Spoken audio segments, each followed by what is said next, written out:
안녕하십니까, 문길성 강사입니다. 자, 경정청구를 통한 보험 영업 전략, 경정청구를 통해서 어떻게 우리가 보험을 활용할 것인지 이 핵심 전략에 대해서 알아보도록 하겠습니다. 어프로치 단계에서부터 계약에 이르기까지 중요한 부분들이 있죠.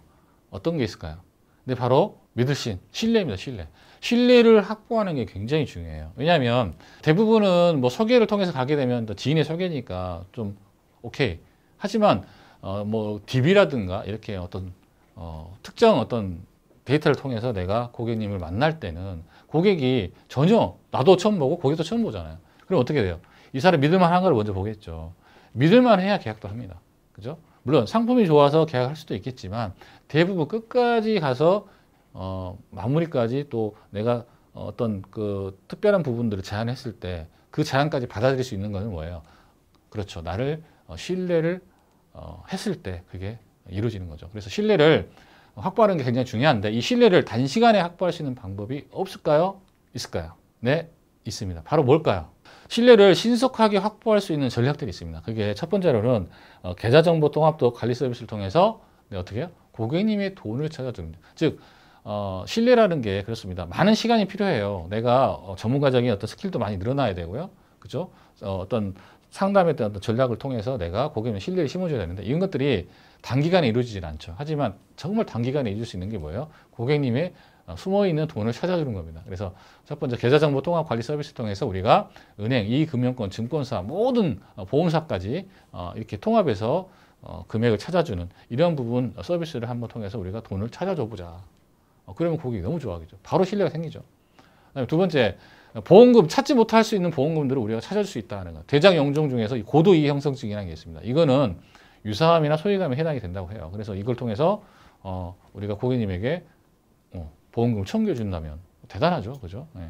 자, 그다음에 건강 등급을 활용해서 요즘은 상품을 아주 저렴하게 가입할 수가 있죠. 이런 것들을 통해서 어떻게 보험료를 절약해 주면 굉장히 그만큼의 여유가 생기겠죠. 그럼 그 돈을 통해서 우리가 추가적인 보험 셀링을 할 수가 있다는 부분. 마지막으로 이 경정청구. 자, 경정청구를 통해서 세금을 환급해 주는 전략.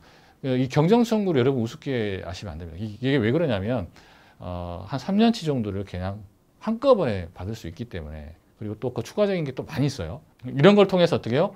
어마어마한 돈을 찾아주기 때문에 고객님 입장에서는 그 돈을 딴 데 쓰면 안 되잖아요. 그래서 여러분들의 어떤 거 보장을 강화하기 위한 전략으로 사용할 수 있다는 겁니다. 지금 이 네 가지 전략들은 고객님에게 돈을 찾아주면서 신뢰를 급속하게 단시간에 확보를 하고 그 찾아진 돈을 통해서 어떻게 하자? 그렇죠. 보장을 좀 더 강화하자라는 겁니다. 그래서 꼭 경정청구가 아니더라도 우리가 돈을 찾아주는 전략을 통해서 어떻게? 신뢰를 확보하고 영업을 할 수 있다라는 겁니다. 자, 경정청구란 한마디로 뭐예요? 직장인들은 연말정산을 통해서 환급을 받는 거지만 사업하는 분들, 우리 프리랜서도 가능합니다. 이 경정청구 다시 정정해서 즉 어떻게 청구해서 환급받는다. 뭐를? 내가 낸 세금을. 근데 왜 이런 일이 발생됩니까? 네, 기장세무사가 자주 놓치는 세법이죠. 특히나 기장세무사 기장하는 것도 아니고 대부분 여직원들이 기장을 하죠. 그래서 네, 자주 놓칠 수밖에 없다. 왜? 이 법 자체가 소득세법이나 법인세법이 아닌 조세특례제한법에서 적용이 되기 때문에 그렇다는 겁니다. 이 조세특례제한법의 특징은 뭐예요?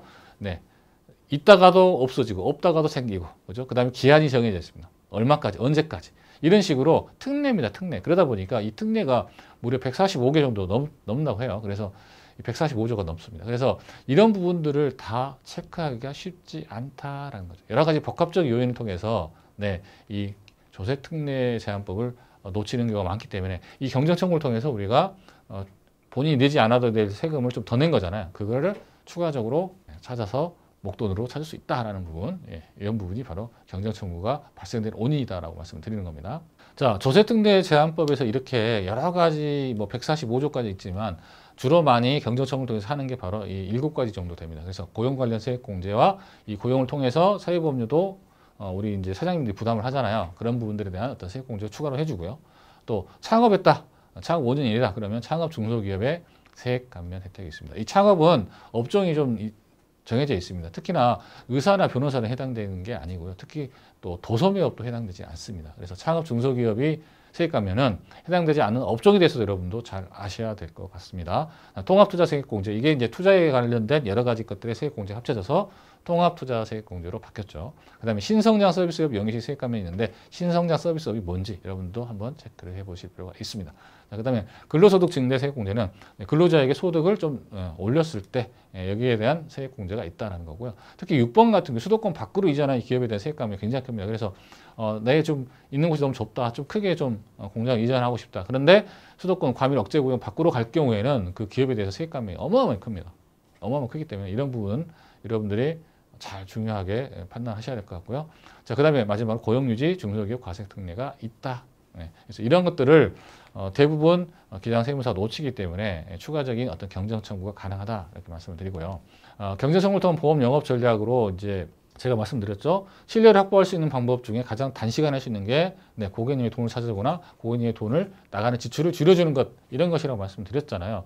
추가해서 이 경제성을 하게 되면 고객님의 모든 5년치의 소득 자료를 다 볼 수가 있습니다. 그래서 개인의 경우에는 소득세 얼마 냈고 그 소득이 얼마인지도 다 나와요. 그러면 예를 들어서 고객님이 원장님이신데 소득세를 무려 5천만 원 냈다. 그러면 어떻게 해요? 이번에 소득이 대략 얼마인지 이해되시죠? 뭐 2억이 됐다. 그러면 고객님 이렇게 많이 쌓이시는데 어떻게 자산 구성은 부동산으로 되어 있나요? 어떻게 되어 있나요? 현금이 있나요? 자, 그러면 상속세 준비나 어떤 증여에 대한 준비를 미리 하셔야 되지 않을까요? 그래서 증여 플랜이나 상속 플랜으로 우리의 상품으로 우리가 어드바이싱 할 수 있겠죠. 그다음에 두 번째, 법인의 경우 법인세를 보면서 절세를 이야기할 수 있습니다. 그래서 법인세를 낸 자료들 다 있잖아요. 당기순이익이 얼마고 법인세를 얼마 냈다. 그러면 고객님 이렇게 세금 많이 내시는데 경영정기법을 통해서 이 법인세를 좀 줄여보시죠. 이렇게 또 이야기할 수 있는 거잖아요. 그다음에 소득을 보면서 자산의 규모를 예측하고 상속세 준비를 이야기할 수 있다는 겁니다. 소득 보면서 고객님 소득 얼마네요. 이렇게 많이 소득이 있으신데 자산 규모 앞으로 커질 텐데 지금부터 미리미리 상속 준비하시죠. 이렇게 말씀드릴 수 있다는 거죠. 네 번째는 법인의 이제 재무제표.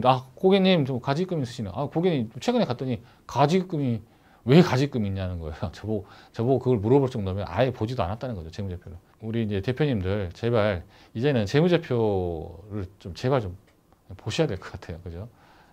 어떤 책 제목이 그랬죠. 재무제표를 볼지 모르는 사장은 뭐 하지도 말라고, 그렇죠? 사업 운영하지도 말라고 이렇게 제목이 있는 걸 봤습니다만.